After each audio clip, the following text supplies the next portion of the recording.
I thank the chairwoman, and I thank Mr.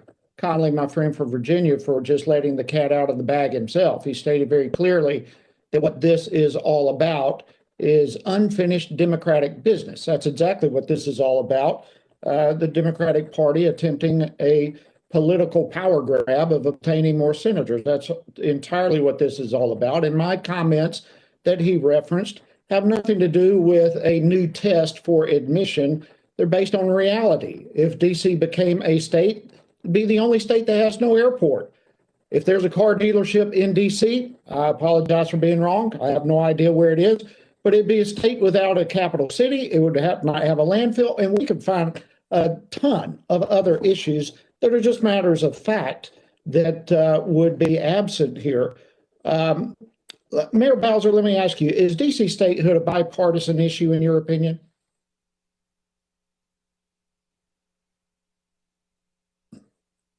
Please turn your mic on. I'm sorry, Congressman. My response was it should be.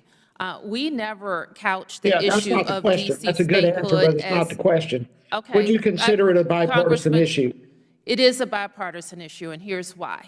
What Republicans do you know that support it? Oh, I'm quite sure there are Republicans who support it. Perhaps not in this Congress. That's not my question again. I'm sorry. Let me go to Mr. Smith. Mr. Smith, let me ask you, in the past, when other states have been admitted, this whole concern that many have that this is about Democratic senators, in the past when states have been admitted, isn't it true that most of the time, if not all the time, they were admitted in pairs? That's certainly been the practice for the 20th century. Alaska and Hawaii came in as a pair. Also, Arizona and New Mexico came in as a pair as well. And even prior to that, states would often come in pairs or groupings in order to balance partisan considerations. But isn't it also How is that balance? Describe the balance. I'm sorry, I couldn't hear your question, Congressman. Yeah, Mr. Smith, when you say to balance, what do you mean? That political considerations have always been a part of admitting new states to our union. And so when the states have been admitted in pairs, it has traditionally been in part to balance those political considerations. And so there would typically be a pairing of a presumed state of one party with a presumed state of another party. So there was an attempt in the past then to avoid a potential party getting the upper hand on another party. And so when we admitted states, we did it in pairs with both sides coming in at the same time. Is that what you're saying? Correct. But I think it's important to note as well, none of those other states faced the significant constitutional issues that the district faces in coming in as a state by simple legislation. Yeah, I get that. Mayor Bowser, are you aware of any movement afoot that would create a state to counterbalance DC? Congressman, we don't accept the notion that our enfranchisement is dependent on anybody else or the readiness of any other jurisdiction. I'm not interested in what your assumptions are. I ask you, are you aware of any other movement afoot for another state to be admitted that would be a counter to DC? I'm not sure if this Congress has any other bills like H.R. 51 and the DC Admissions Act. We are, of course, familiar with this. I can tell you there's not. There's not. Let me ask you this. If I just may finish, Congressman, I want to completely answer your question. I am aware. You completely answered my question, so please don't continue. If there was another movement to admit another state, would you be in favor of that? If there was a union pair, would you be in favor of it? I can only answer your question this way, Congressman. The people of Washington, D.C. have voted to endorse statehood. We have approved a constitution. We have approved our state boundaries. Our Congresswoman has introduced a bill that has a historic number of sponsors. In this committee should advance that bill to approval in the House of Representatives. Thank you, Mayor Bowser, but that's again a great question. All due respect, a great answer to the question that I did not ask. DC residents have been voting in presidential elections since 1961. There have been, at least 15 presidential elections since that time until now. The most that any Republican president has ever received over that period of time is 20% coming out of Washington, D.C. And that 20% was when the Republican president won with 520 electoral votes. And yet D.C., the most ever, voted Republican 20% in that election, clearly out of step with America. And that combined with the fact that our history as a nation admits states that are paired together so it does not throw off balance the political structure of our country. Well, Mr. Smith, let me just finish with you. Can you briefly explain, Mr. Smith, why adding a state to the union for the sole purpose of gaining political advantage, as seems to be the case here, is not the intention of our structure, and why it's potentially dangerous? This is, the gentleman's time has expired. The gentlelady, the Honorable Bowser, can answer the question. Thank you. What about the one I addressed the question to, Madam Chair? It was to Mr. Smith. Okay. Thank you. You can answer the question. Yes, Congressman. I think admitting the District of Columbia in this way sets a dangerous precedent because of the many constitutional issues that are unique to the district. It's certain that years of litigation would follow this decision. Potentially every act of the new state and of the federal government during that time period before these issues are resolved could be called into question. And certainly if the 23rd Amendment issue is not resolved before a future presidential election, even that presidential election could itself be called into question.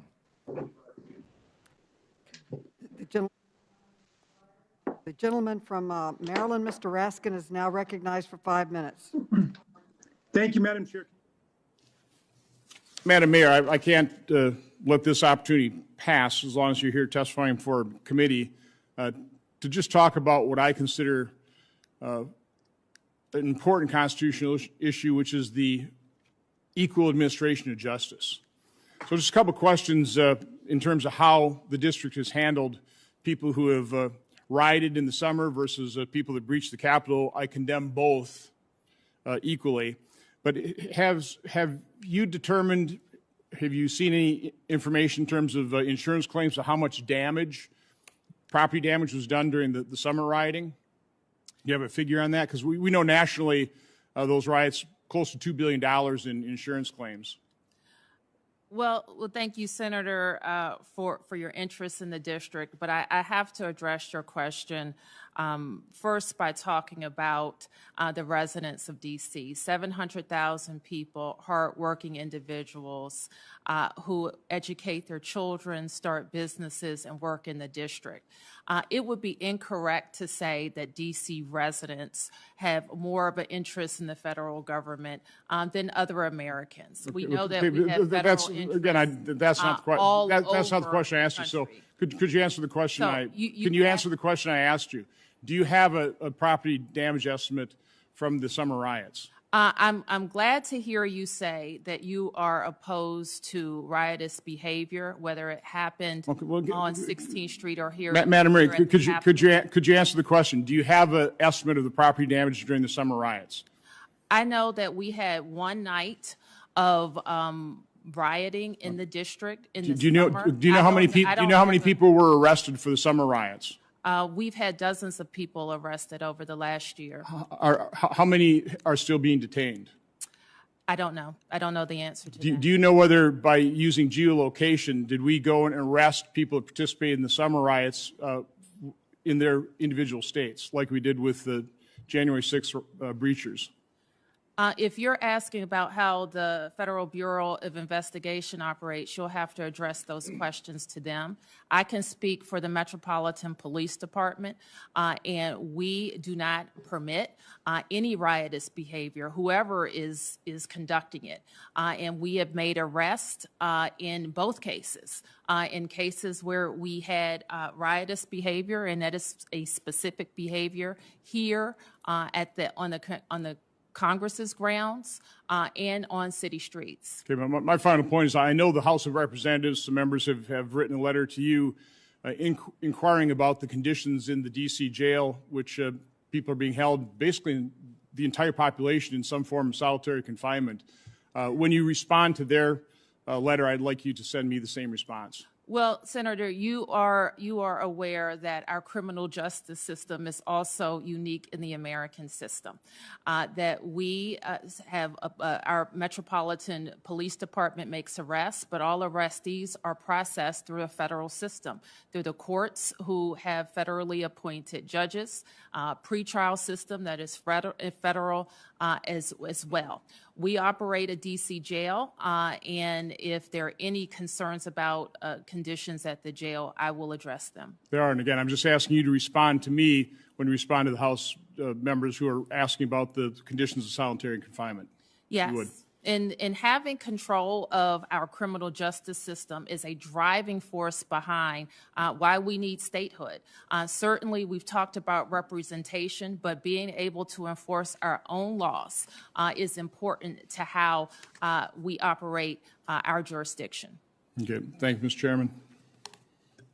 Thank you, Senator Johnson. Just to our witnesses, let me just note that the members of the committee will have the opportunity and the right to submit questions for the record. And if they exercise that right, then we just appreciate very much your timely response.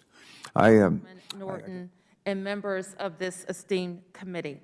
On behalf of 712,000 residents of the District of Columbia, I thank you for convening this hearing on H.R. 51, the Washington, D.C. Admission Act. In particular, we thank you for shepherding this measure to passage during the 116th Congress, and we respectfully ask you to do it again. I want to especially thank our Congresswoman Eleanor Holmes Norton, who has championed equality for Washington, D.C. throughout her tenure, while skillfully delivering jobs, opportunity, and greater self-determination. I am Muriel Bowser. I am Mayor of Washington, D.C., and I'm honored to come before this committee to ask this Congress to right the wrong that happened 220 years ago when the residents of the District of Columbia were stripped of their full congressional representation.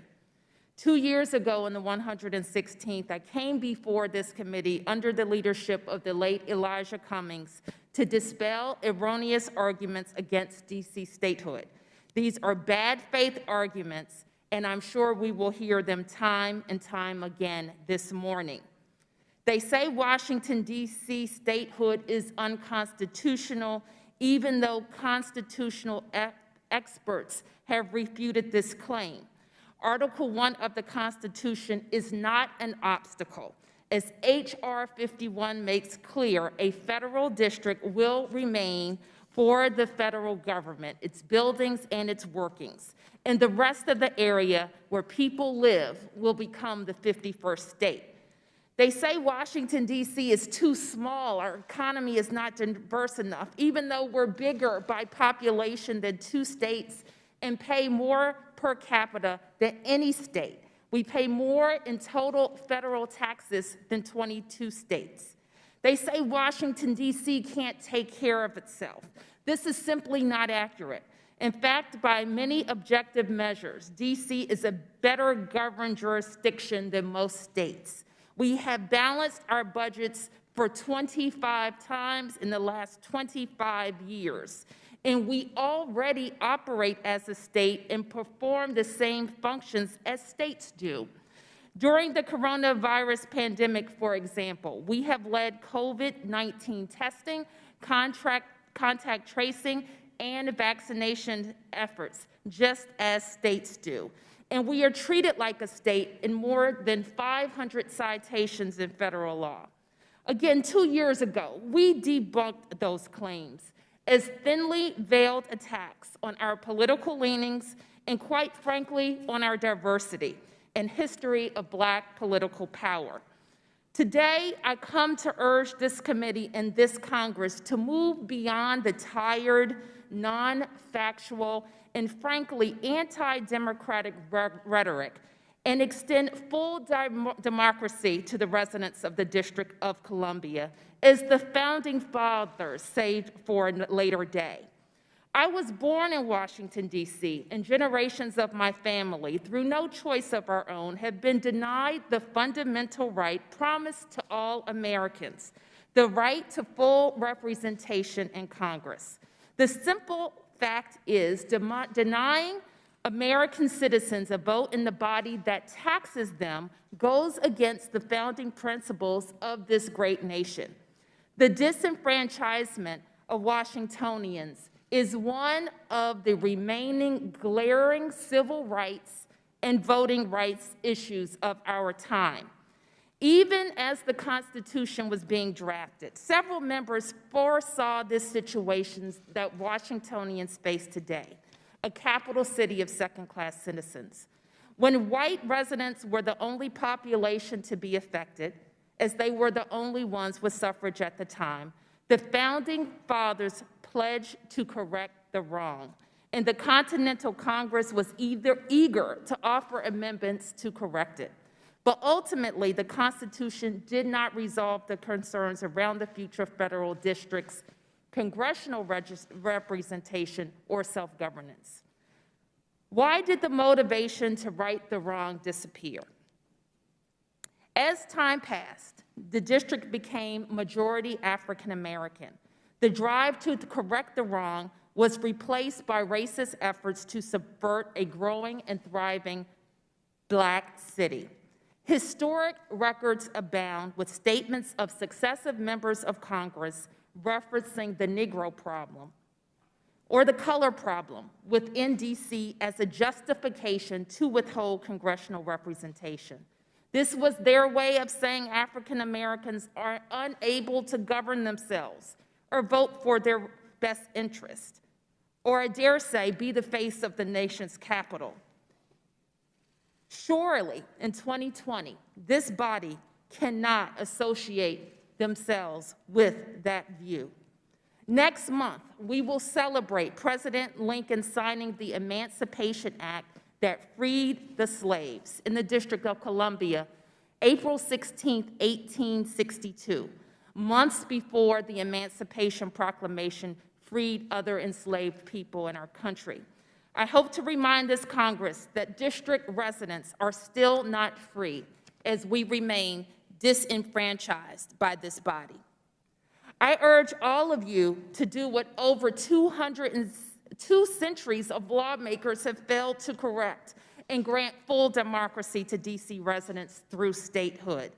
The incremental enfranchisement of the district, limited enfranchisement, has historically been a bipartisan effort, but it is in no way a substitute for full representation in this Congress.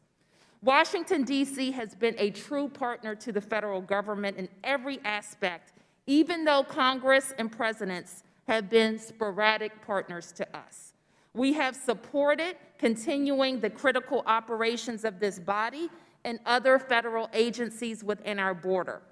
The federal government leaned on our health department to process coronavirus tests and administer vaccines to federal employees and contractors. However, several provisions of federal aid to respond to the coronavirus pandemic denied us state-level funding, shortchanging us $755 million in fiscal relief, even though we operate as a city, county, and state. We now thank you, Madam Chair, Speaker Pelosi, Leader Schumer, our Congresswoman, and your Democratic colleagues, and President Biden for righting that wrong last week with the American Rescue Plan. The events of January 6th, where Congress was overtaken by insurrectionists, showed that Congress need not fear the new state of Washington, D.C., as it does not currently fear the states of Maryland or Virginia. Rather, the new state will be a necessary partner to securing the federal interest, not a detractor. Arguing that Washingtonians must remain disenfranchised to protect the interests of the federal government is dangerous, outdated, and downright insulting. After years of disinvestment and disinterest, when Congress did exercise full exclusive jurisdiction over the district and ran all of district governance, my predecessors and I, with Council Chairman Mendelson and his colleagues and their predecessors, have worked hard to develop the fastest improving urban schools, invest in housing, healthcare facilities, recreational facilities, as well as a sports and entertainment and meetings-based economy. We have proven our sound leadership, and there is no reason for this Congress not to right this wrong. Thank you again for allowing us to speak, and I'm happy to answer your questions. Thank you.